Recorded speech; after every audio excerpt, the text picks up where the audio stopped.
ಹೇಳ್ಬಿಡ್ರಿ sir.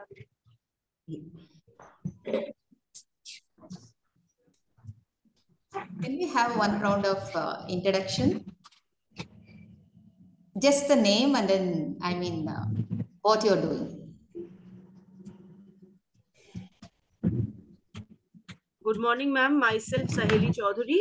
I am currently working as an assistant professor of sociology in Gilda College, West Bengal. Good morning, madam. Good morning, madam. Please. Okay, I am Dr. Vani, Principal, Sarvodaya College of Education, Virajpet, Kodagu. Good morning, madam. This is Dr. Lavanya C. I am working as an assistant professor at National College of Education, Shumoga. Good morning, ma'am. This side, Dr. Rajpala Singh from Jaipur. I'm working as an associate professor, psychology, and I'm basically teaching, involved in teaching and research to undergraduate and postgraduate engineering students. Good morning, ma'am. Dr. R. Vidyavati, Department of English from UGC-HRDC College, Bangalore. Good morning, madam. Myself, Dr. Manjunath Kumar, Assistant Professor of Sociology, Government First Aid College, Bangalore. Good morning, ma'am. Myself, Ambujakshi, Assistant Professor of Political Science, GFTC Vanavara, ma'am.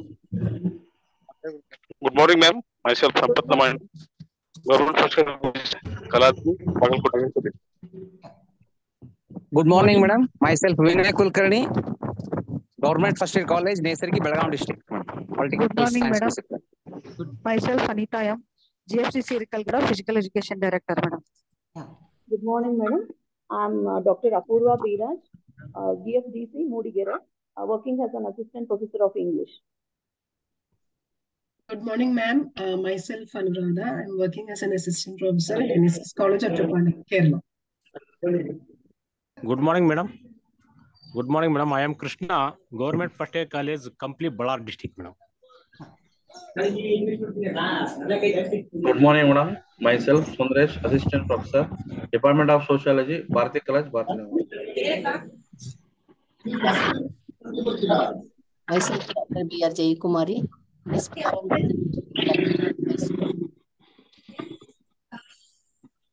Good morning, madam.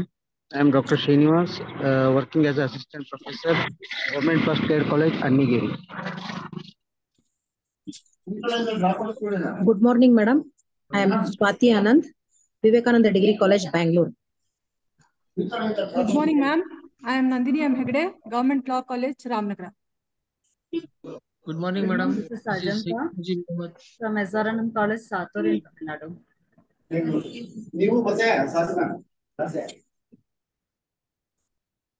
Good morning, madam. Hello? Yeah, I can hear. Yes. Hello, good morning, madam. Myself, Dr. Malini L, working as a principal at Asanamba College of Education, Asan. Okay, can we move ahead? Yes, ma'am. I think. Good morning, madam. This is Manjunath DS, working as an assistant professor at National College of Education, Shumoga. Good morning, ma'am. This is Rajesh V, assistant professor of chemistry from Government First Aid College, Bangalore. Good morning, ma'am. I am Om Prakash from Institute for Education, Saraikela, Jharkhand. Good morning, madam. My name is Putraj, Physical Education Director, Government First Aid College, HD Kote.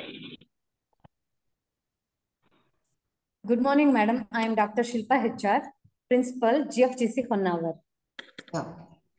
Hello, good morning, madam. Myself, Dr. Narsingappa HM, working as assistant professor, Asanamba College of Education, Asan. Thank you, ma'am.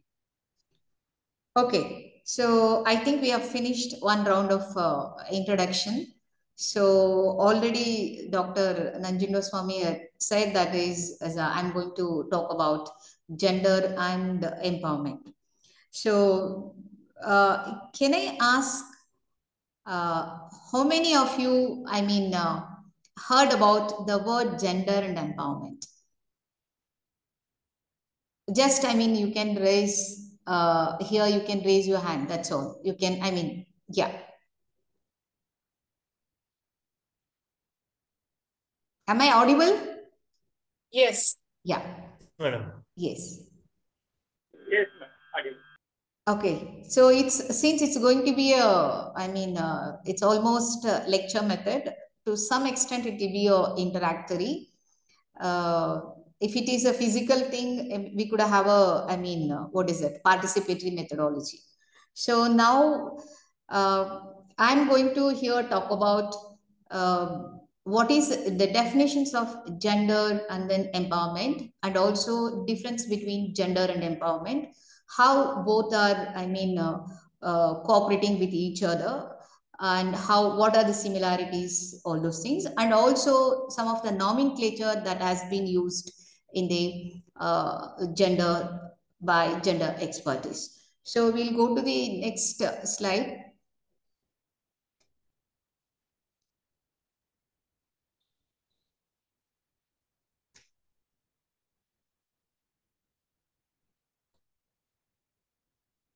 Sorry.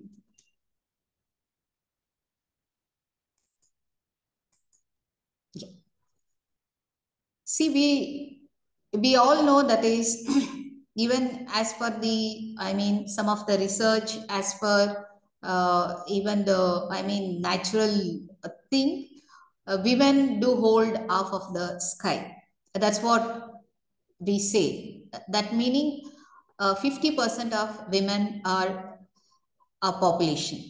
It's not just less than 50 or more than 50. It's a 50% of our population are women.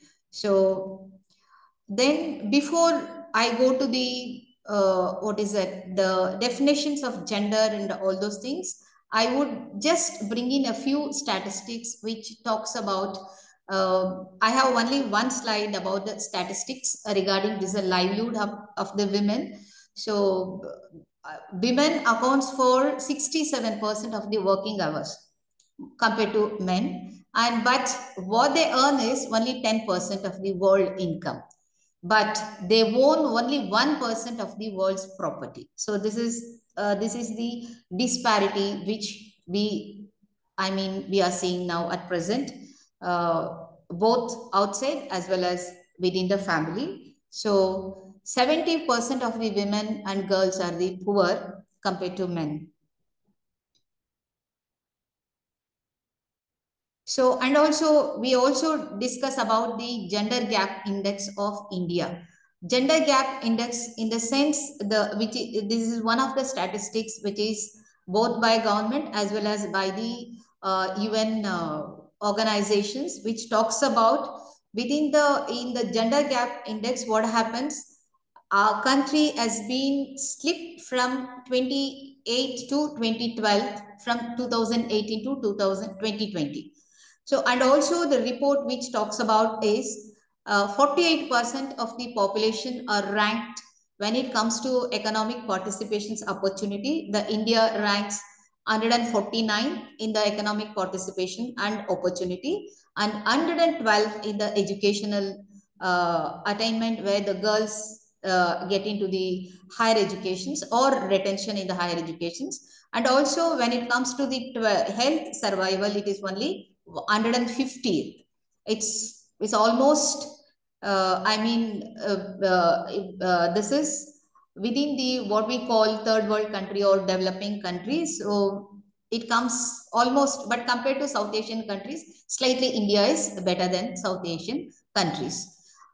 And also one of the survey conducted by HULS Glow and Lovely found that 38% of women in India actually get to define their identity themselves. But 62%, they are not aware of what is meaning of self-identity. What is that meaning of self-identity? What am I? Who am I? So these things, they are not aware of it. So now we will move on to gender glossary of terms and concepts, meaning what is the gender and what is gender and sex. Actually, gender is a socially constructed roles and responsibilities, which talks about the women has to be like this, or girls has to be like this, the men has to be like this, or The boys has to be like this. There is a set of roles and responsibilities prescribed for the women and girls separate and men and boys separate, which talks about particularly, which prescribes masculinity for the men and boys and the femininity for the girls and women. So, and gender is not a static and it is not a stagnant. It can change as per the culture and depending upon the religion, depending upon the caste, culture, then the place, city, urban, town, countries. This is another, I mean, the gender characteristics, which is not a static. And what is a sex? What is difference between gender and sex? Gender can be changed, but sex cannot be changed. Sex is refers to the biological and physiological reality, that is the male and female, or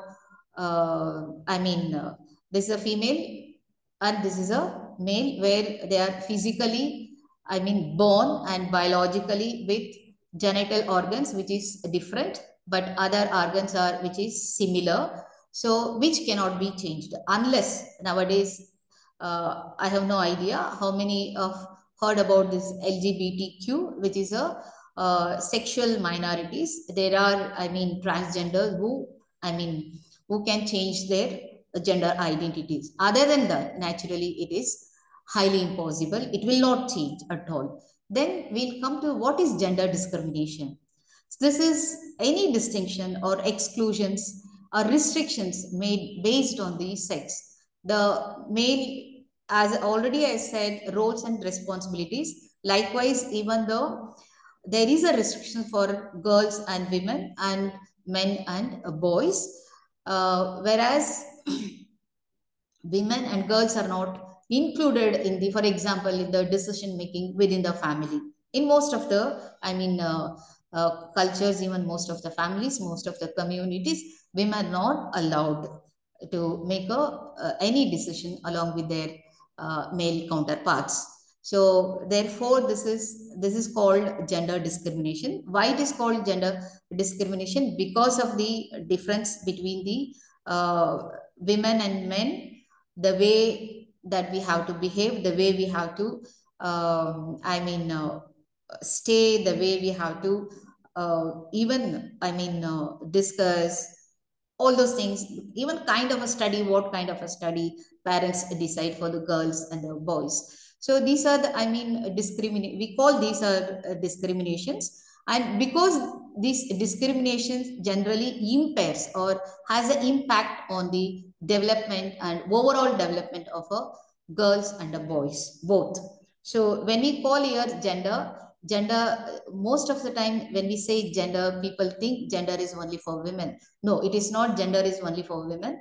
Gender discrimination can be between men and women, between women and women, between men and men, between rural and town, rural and south, city, and between caste, between the class, between the religion also, there is a discrimination. So therefore, gender is not exclusively for women. So gender discrimination is for all. For example, when upper class women, she may get all the facilities, or she may have a control over all the resources compared to when the man who is economically weak, who belongs to economically weaker section, or who belongs to the lower rung of the caste in the society. So similarly, between the upper class women and the women from the lower class, also there is a discrimination. So therefore, the gender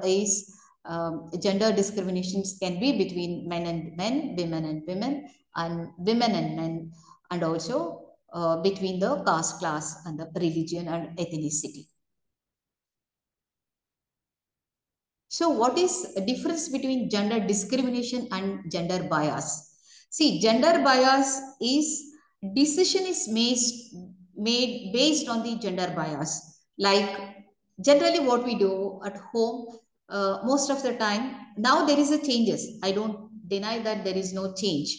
But generally what we do when we favor, even in rural areas, even today also, if the girl child is born, there is a kind of I mean, reservation. So when the boy is born, even the distribution of the sweets also there is a discrimination in it.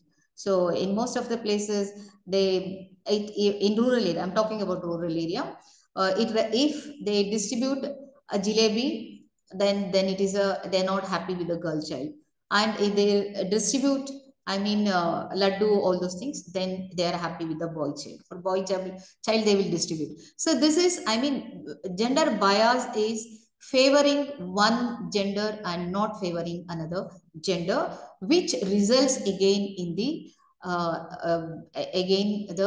impact on the overall development of the girl child and boy child. So there is a difference between gender bias and gender discrimination. Gender discrimination is generally overall discrimination. They discriminate because of the gender. When it comes to gender bias, it is bias which leads to the favoritism on for the different gender, either girl or boy or women or men. So then gender stereotyping. So gender stereotyping is like we born with these attitudes and born with these characters. When I say born with the characters, from the childhood, we inculcate the stereotype roles and responsibilities that is prescribed by the society. So in most of the household we see now, as you know, most of the household chores is done by the women. I'm not saying that is there is no help from the men's side. There is also, but in the city it happens. But whereas in the towns and the rural areas, still we see the household chores is considered it's a women work, whereas outside work is considered as a men work. And also there is a belief that is the men are not supposed to do the household chores, but whereas women only it is, I mean, it is a responsibility of the women. So but I'll bring in another, I mean, dimension to it. So when it comes to livelihood, when it comes to economic resources, the household chores, what is done by the women, also done by the men. For example, we see in all the hotels, the cook or chef is a male members. When in the office, we can see that is office boy or even the, I mean, attenders, some of the male members who clean the office, sweep the office, everything they can do, mop everything they can do. Because why I'm bringing this is actually stereotype role. We think that is it is inculcated, or we think it is a natural, but the stereotype roles are not natural. These roles can be changed, and these roles what is that the roles has monetary benefit when it comes to livelihood for male members. When it comes to women, it doesn't have a monetary benefit. But as per the GDP, so the almost 68% of the women's work is not visible. It is invisible. So they also, I can give you an example. So for example, when we recruit or hire a person for cooking or housemaid, generally we pay 6,000 to 10,000. 6,000 for cooking, and then 4 or 5,000 for the domestic help. So it comes around 11,000. So the same amount when a mother or a girl or a female member of the household she does, it is not considered as a it is not visible, and it is not considered as a economic benefit. So therefore, but anyway, the government of India, even UNDP, which is a UN United Nations of Development, Women's Development, considers this as women do contribute economically, though it is not a monetary benefit. So therefore, that is anyway, GDP is calculated. So these are the stereotype roles which we feel that is which is a natural, and we also inculcate from our childhood, and we also tend to play these stereotype roles without our knowledge, either within the family or outside the family. In more, even sometimes even in the outside, even in the office or even the organizations also, we can see that is the women were given the stereotype roles. For example, when we talk about nurse, who comes to our mind? When we say nurse, generally we think of female staff, but we don't think of men in the nursing role. Likewise, if we think of, I mean, the kindergarten teachers or the primary school teachers.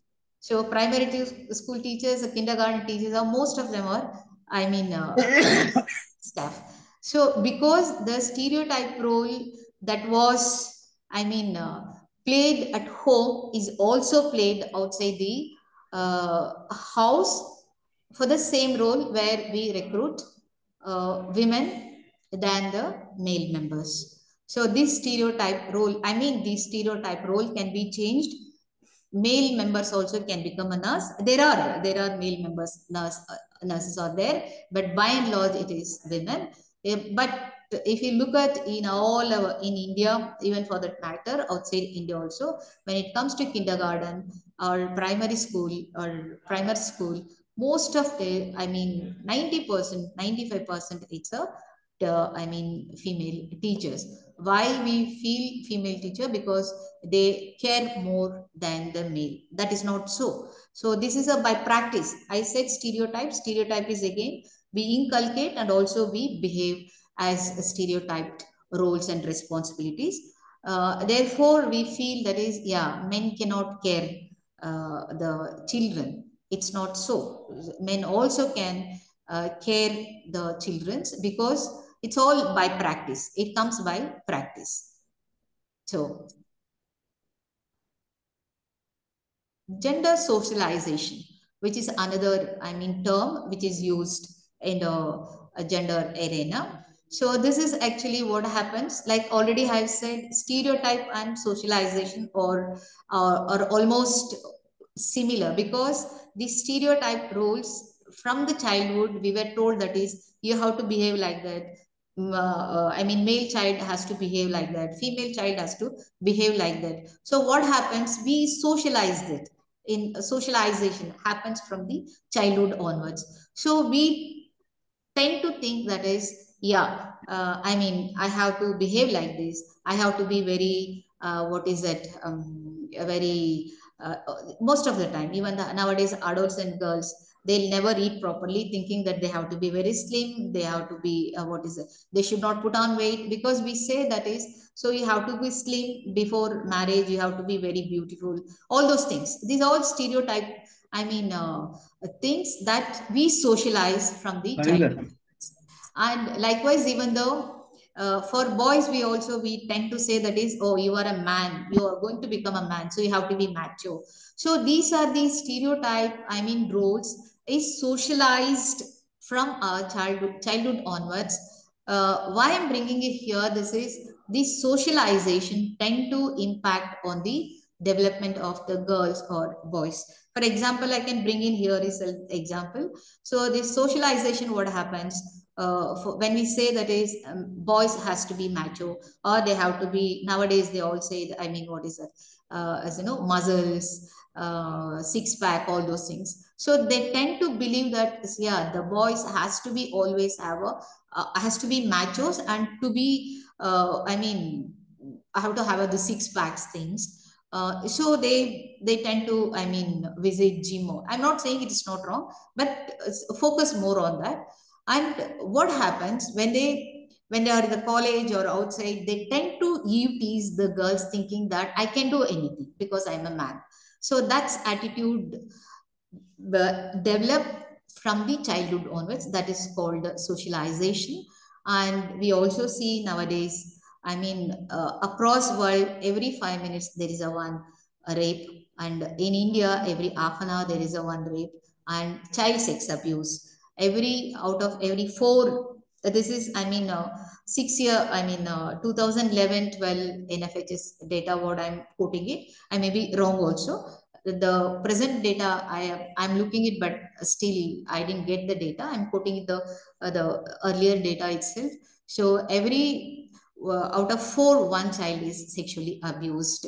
So these are things, when I talk about sexually abused, child sex abuse, it belongs to for both boys and girls, because both boys and girls are vulnerable. So the perpetrator thinks that because of this macho attitude, so they perpetrate the violence against the children. So this socialization has impact on all of us, which leads to uh, it could be a sexual abuse, or it could be economic, deprive in the economic development, deprive resources, control over resources, all those things. So therefore we have to understand this socialization, how it impacts on each individual. So these gender socialization and stereotypes and gender roles generally leads to the inequality, and which is where the weaker section feel inferiority, and the powerful person feel superiority. Already I said it is not, gender is not just between men and women, it is also between parents and children, elders and children, and between men and men, women and women. So therefore people who are, the individual who is a powerful feels dominated, and the individual who is weaker feels inferiority. So therefore the gender roles, understanding of gender roles is important, where it leads to inequality.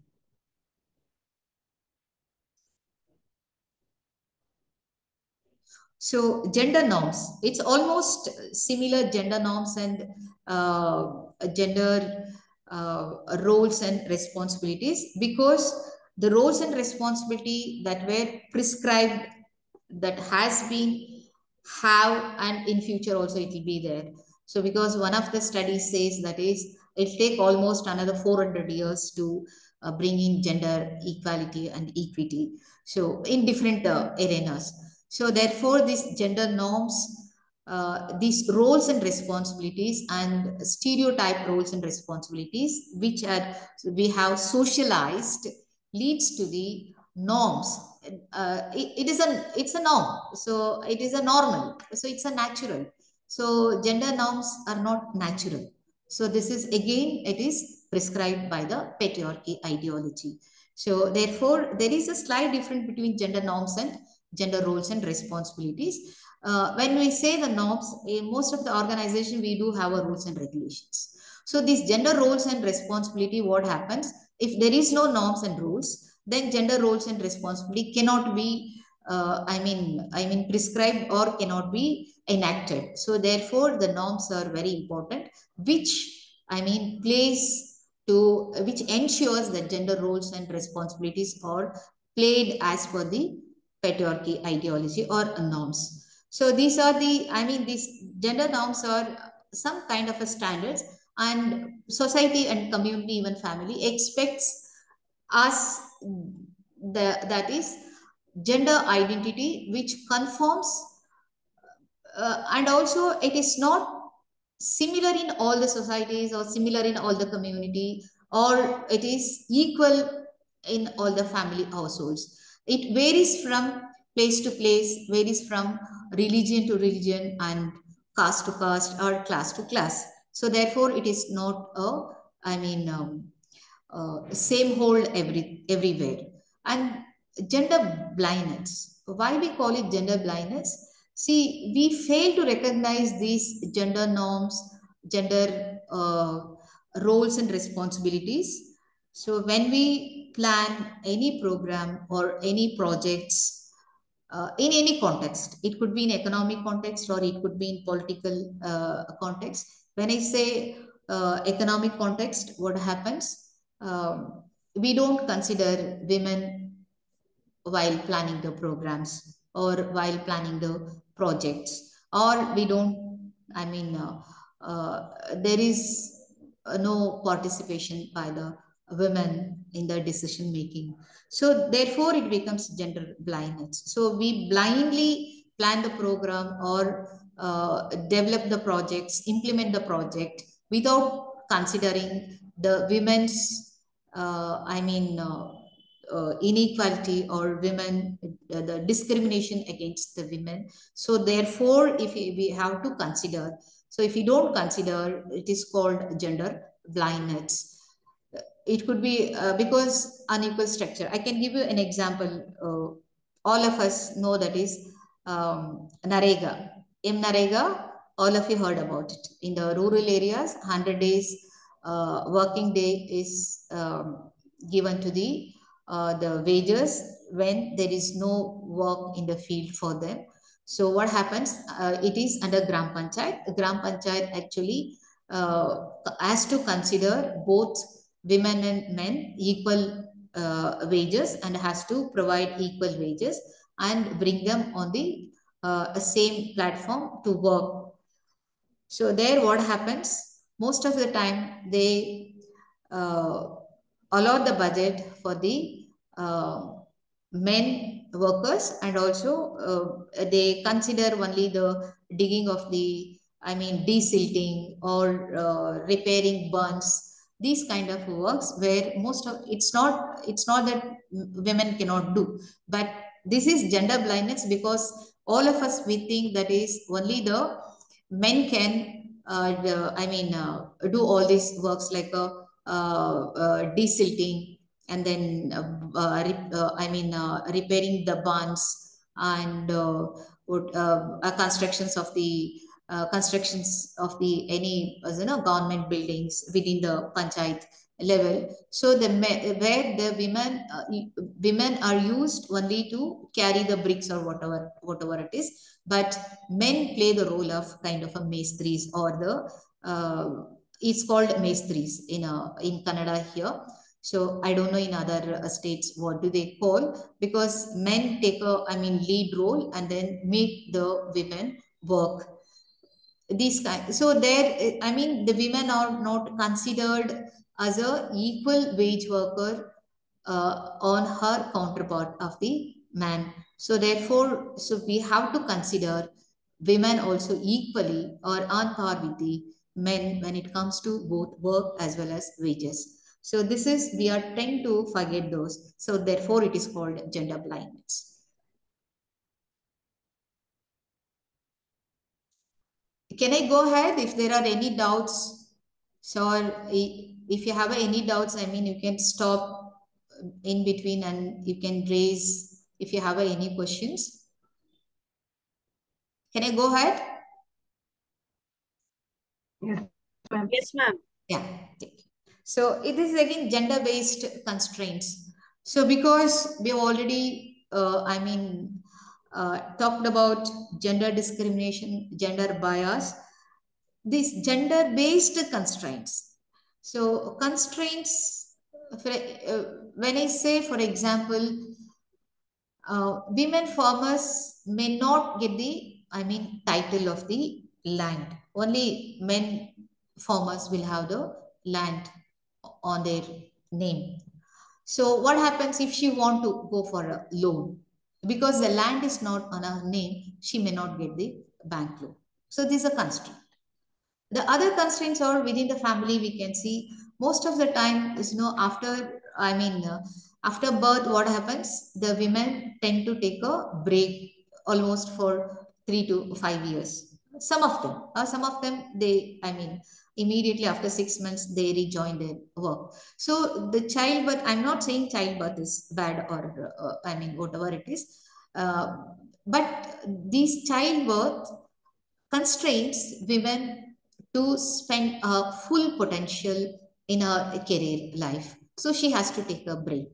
This is another constraints. So, and there, the other constraints are, we always say that is, the girls, there are changes now. I'm not denying it. So there are, in city, even we can see there are girls, come home after the tuitions or the coaching classes, 9 o'clock, 8:30, 9, all those things. But still there are constraints for the girls, not to go out after 7, or somebody has to accompany her after 7.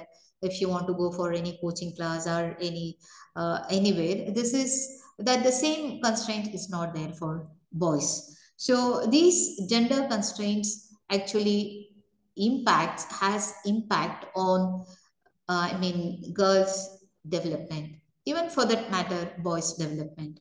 We say, okay, boys can come at whatever time, it's 9 or 10. So what happens? We don't actually follow up or actually keep an eye on the boys, adolescent boys, especially. So in rural, even in a urban area, wherever I had given, training for adolescent boys and girls, I see the boys, or yeah, what is that? Not all of them. So at least in more than 50% of the boys in economically weaker section and economically weaker, areas, they tend to go for, drug addicts, or all the other illegal activities. So this is, these constraints is also has impact on boys in a different way and on girls in a different way. So therefore, we have to understand the gender-based constraints while we are planning projects or programs, when we are implementing programs for girls and boys, adolescent girls and boys, for that matter, even the rural areas, even in the NGOs that works with the women's group or adolescent groups, children's groups. So therefore, these constraints, gender constraints, is as a impact on the overall development of the boys and girls and men and women. The gender-based violence. So we all heard about violence. So gender-based violence, why it is called gender-based violence? Because the women, girl, or the weaker boys, or the fragile boys who are, exploited and physically, mentally, and socially, economically, and sexually. So because of their gender, because she's a woman, or because she's a girl, or because she's a fragile boy, so they are sexually assaulted, they are physically assaulted. So and economically they are deprived. For example, now we do have a domestic violence act against domestic violence, and then there is a act against a dowry. So these are why we have all these acts, and then laws to protect women from the gender-based violence, because it is gender is involved. So we call it as a gender-based violence. Earlier it was called only violence against women, but not only women, even the men also, they also face violence. They also face, for example, in prison and in some of the hostels. So boys face violence from the, elder boys, or the man who is above them. So therefore it is, and also in not only hostels, the things, and even in the at home also, the small boys are sexually assaulted, or sexual abuse. They do face sexual abuse, all these things. So therefore, it is not just women who are the one who are facing the violence. It is also girls. It's also boys. And when it come to, already have said LGBTQ, that's a gender sexual minorities. Even the gender sexual minorities, they do face violence.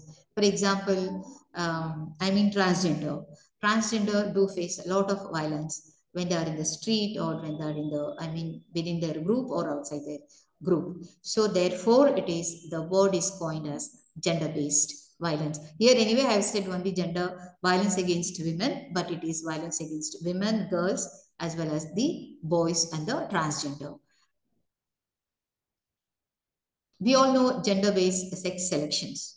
So as for this is for Niti Ayog, there is for 1,000 males now, we do have 945 males. This I mean 2022, this is statistics, but there is slightly, I mean, improvement. Earlier it was 933 for, I mean, for 1,000 males, 933 girls, I mean, females were born. This is sex selection. We all know son preference. It's the highest in India. Son is a who can, I mean, who becomes a, I mean, the what is lineal, who carries the generation, and who also, I mean, helps his parents to get moksha. All those things we do believe in India. So therefore, son is preferred highly in Indian families. Because of that, we have a sex ratio of boys and girls. It is girl sex ratio is deteriorating from 1,000. Generally, naturally, what happens? 150 males, 100 females. Why 150 males and 100 females? Because 150 males, as so by birth, the boys are very fragile. So as they grow, what happens? They are tend to, I mean, like what to say? I don't want to use the word expire. So I mean, they may die, all those things. But as what happens, the female child is very strong biologically, and she's very strong. There is, I mean, the death rate is less compared to the girls and the boys. Therefore, it's a natural thing. It is a naturally 150 and 1,000. But what happens in our India, because of this female feticide, from 1,000 it is 945 now. But it is overall Indian, I mean, statistics. If we take the state-wise and the district-wise, North India, I mean, especially Punjab, Haryana, and Rajasthan lags still behind. It's almost 800 to 800 and 850 to 900 between that. I don't have a state-wise statistics, but it is compared to Southern India, North India is still less. The female, I mean, female feticide is high, and female child, birth of the female child is less. And this happens, most of this female, I mean, feticide happens in the wealthier family, because they can afford to PNDT, I mean, the scanning. They can afford scanning. So therefore, it happens high in wealthier families compared to the economically weaker section families.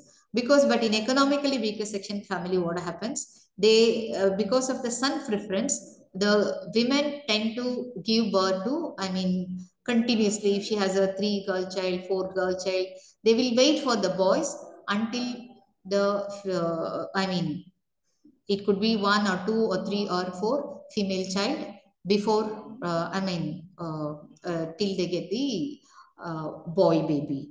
So it is not more in rural areas, or it is not more in economically weaker section, but is more in wealthier families because of the affordability. But there is again the act, that's a PNDT Act, which is rigorous in all the hospitals, and we have seen in all the hospitals, that is, as you know, I mean, ultra scanning is illegal, and knowing the sex of the child is also illegal. We have seen all those things in the hospitals. Still it is the female feticide is occurs in our society.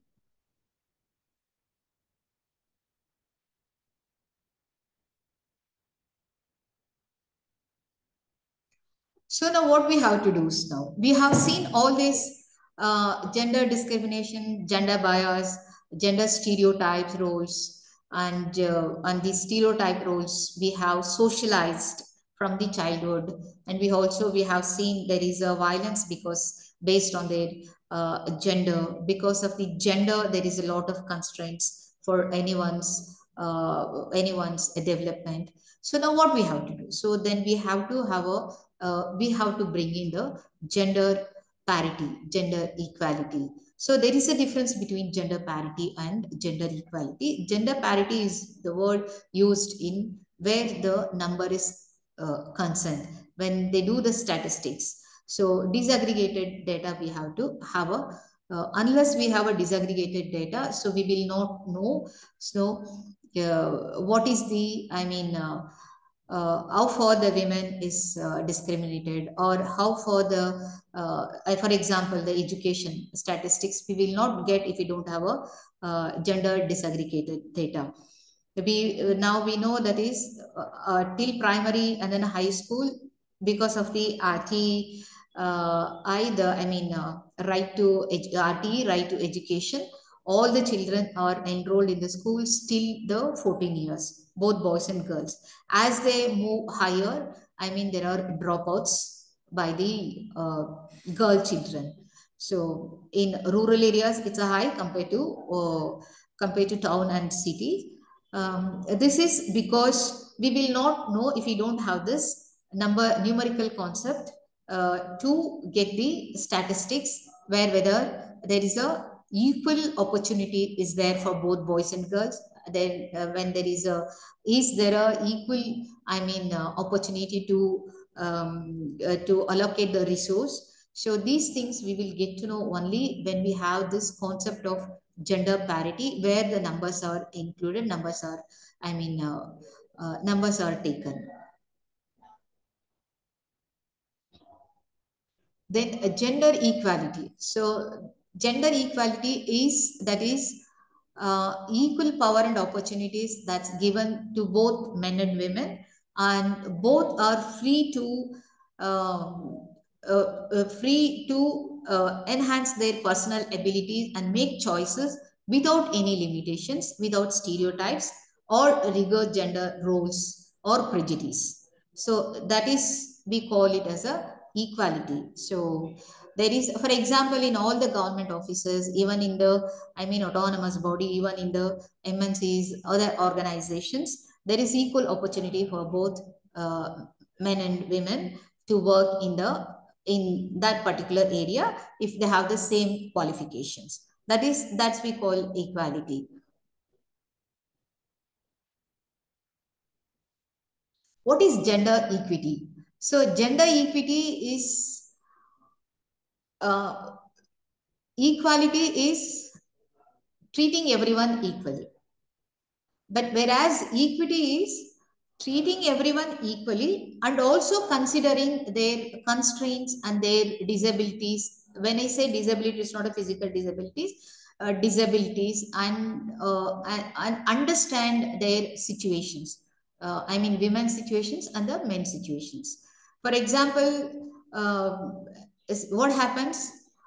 You have seen the picture there. That is actually, it's a equity. So we have the person who is who is a dwarf or who is a physically challenged.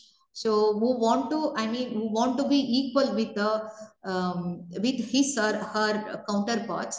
Then we have to provide that particular equipment for the physically challenged person, or the or if they are economically weaker section, then we have to provide that scholarship. For example, for the economically weaker section person, if he or she want to pursue the higher education, if they don't have if they cannot afford, then scholarship is provided. So this is called equity. Scholarship is provided by the government, so that to bring them on par with the other person.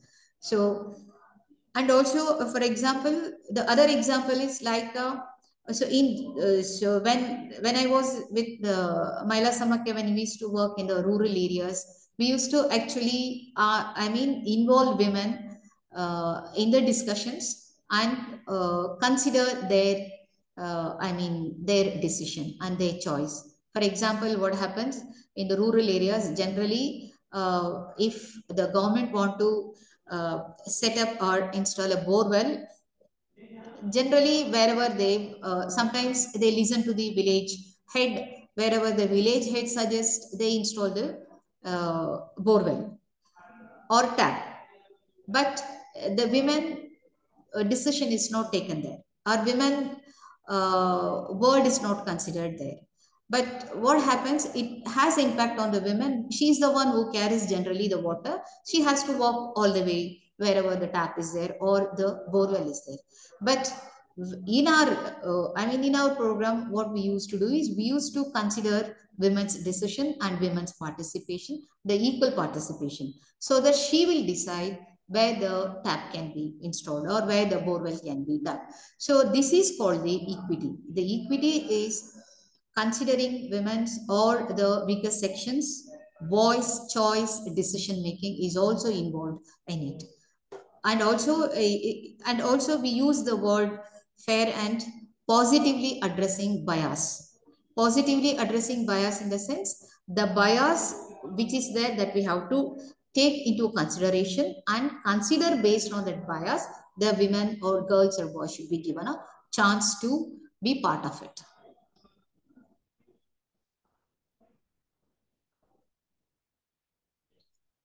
So gender gap. What is this gender gap? Gender gap is generally it is exploring discrepancies between the men and women in the areas of education, political empowerment, and economic empowerment. For example, in the political empowerment, we know all in the in India, it's hardly 8% women are there, are MLAs, are MPs. When it comes to the position of ministry, it is hardly 2%. So there is a gap. So there is a vast gap. When we say equality, it has to be 50-50%. In any, in any area. It could be political or it could be in any organization or in any work area.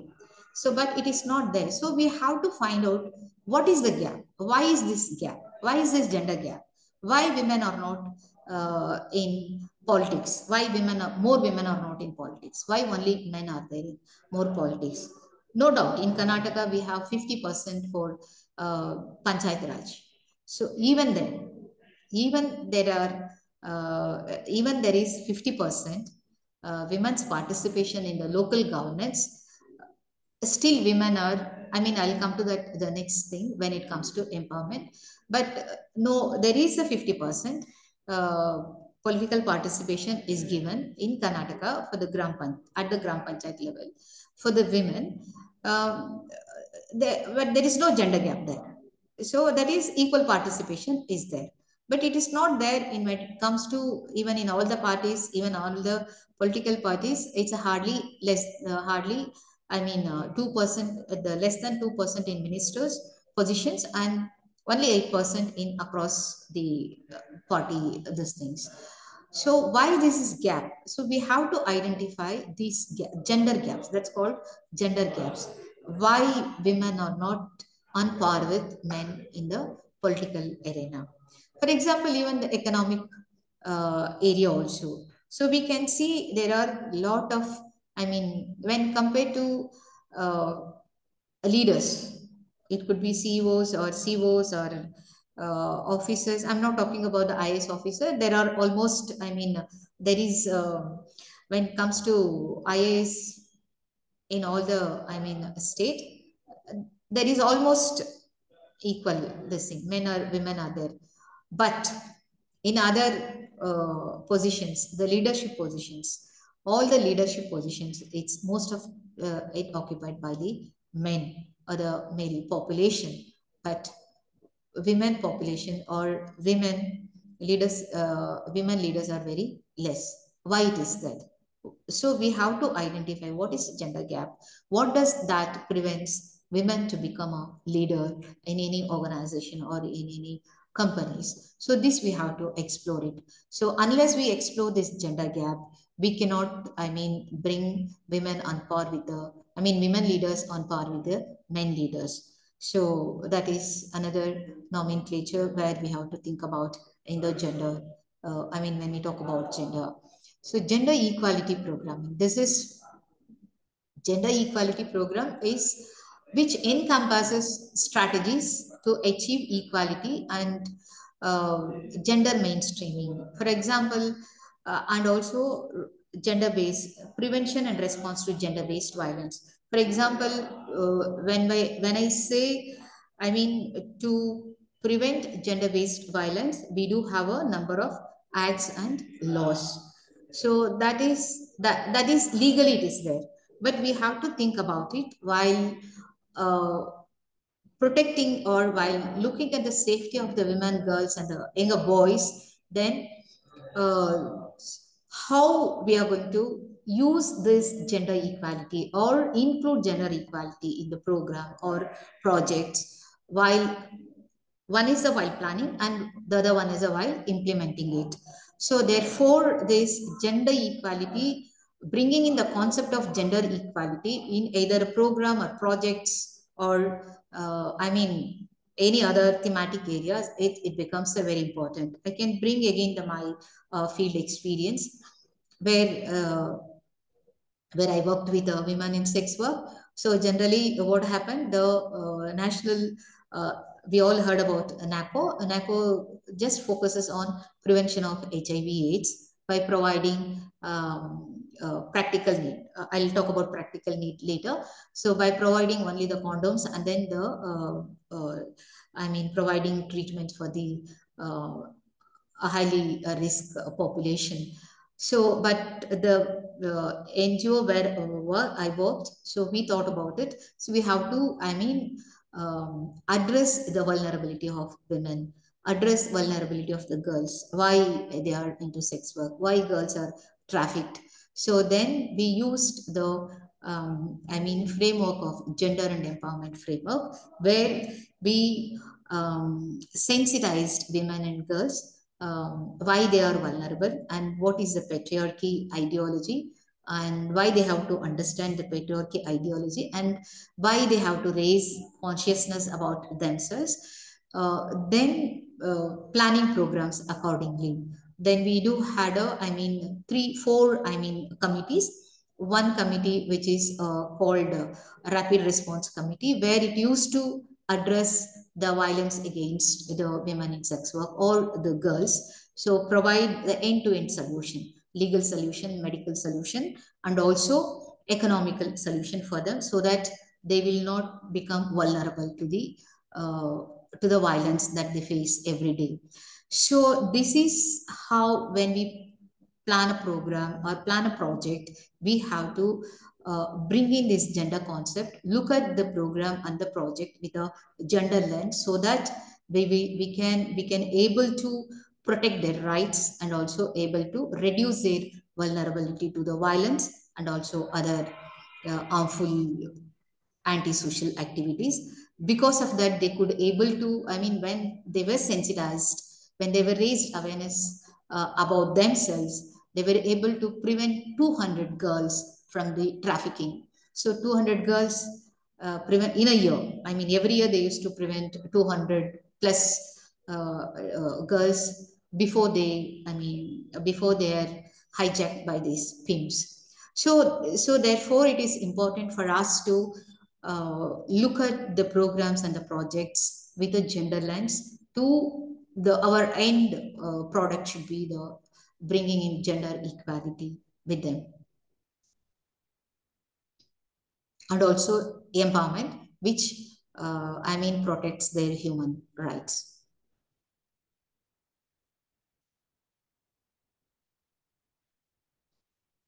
So this is gender mainstreaming or integrating. So we have to have a strategy to integrate, gender or mainstream in all the programs. So nowadays in all the, government programs, gender mainstreaming, they focus on gender mainstreaming. Because of that only we do have a RTI, RTE, and also, in Karnataka, we do have a lot of schemes for the girls, girl child, to prevent this female feticide. We have a Bhagyashri or Sukanya Samruddhi schemes where as soon as the girl child is born, she was given some thousands of bond that can be, which can be, which can be after 18 years, which can be deposited in the parents' account as a guardian. After 18 years, the amount that is multiplied from that deposit can be used for our education or for marriage. So these are some of the schemes that are thought about and planned to mainstream gender, because to bring in gender equality and to ensure that girl child is also on par with boys, and she gets education, and forced marriage or child marriage can be prevented. For all these things, and also our health. Girl child is a vicious cycle. When I'll talk about that, I have this example at the later stage. So these are the things we have to think about it. Gender mainstreaming, where the strategy that is included or that is looked at in the while planning programs and projects, even policies. So now there is a gender budget policy.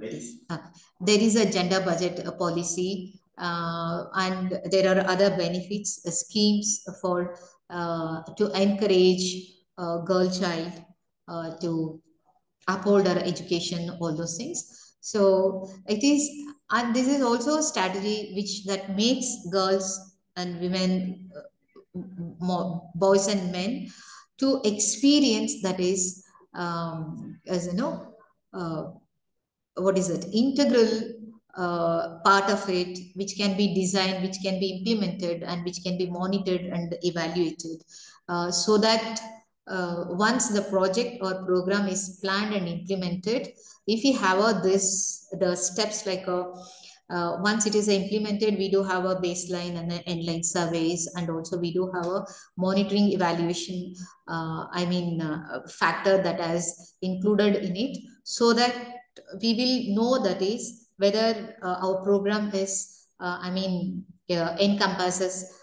gender equality or gender equity. It looks at it with a gender lens, and also we do have a now we can look at it NCERT brings about these in the pedagogy and curriculum also, this gender related issues. This has been started way long. You might have heard about DPEP, where it was focusing mostly on, gender-based curriculums to all the schools and to all the primary schools, where we used to train the teachers on the, gender-based pedagogy and curriculums. So this is another example where the gender can be mainstreamed, or it becomes an integral part of program policies and projects. I think we have a break, I think. ಕಾರ್ಯಾತ್ಮಕ ತತ್ವದ ಬಗ್ಗೆ. Hello, can I go ahead or we have a break, I think? ವಿಶ್ಲೇಷಣೆ ಮಾಡಿದ್ದಾರೆ at 11:15. Yeah, it's 11:17. We have a break for 30 minutes. 11:45, madam. We'll come back at 11:45.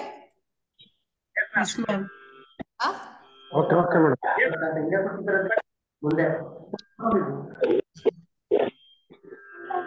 Break,